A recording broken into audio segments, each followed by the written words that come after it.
In our top business story, in a bid to bring those responsible for the financial crisis to justice, the focus has now shifted to the ratings agencies. For the first time ever, a ratings agency has been accused of fraud for giving overly optimistic ratings on bonds backed by U.S. mortgages, which of course are backed by home prices, just before the financial crisis.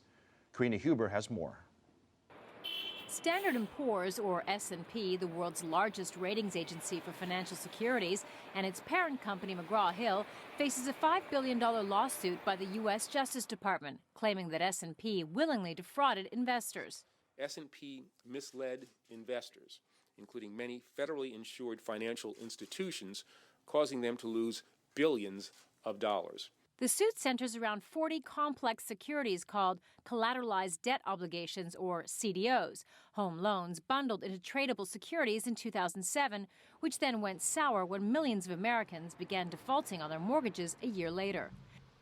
The Justice Department claims S&P gave rosy ratings to these CDOs, even though the agency knew the securities included risky so-called subprime loans lent to borrowers likely to miss their mortgage payments.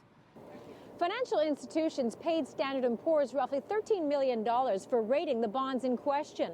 At issue is whether rating agencies can be truly independent when their clients are also those responsible for putting together the assets that are to be rated.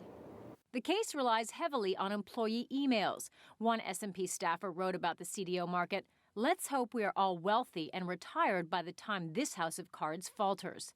Standard & Poor's says the suit is without legal merit and unjustified.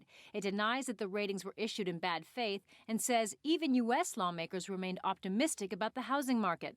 I think rating agencies in general have to revisit their own internal policies and make it clear to investors what it is exactly they are doing and what it is they're not doing, so investors can make an informed decision. The suit was filed after talks between the Justice Department and the S&P reportedly fell apart. The Justice Department reportedly wanted an admission of guilt and a penalty of $1 billion, 10 times more than the amount S&P considered fair.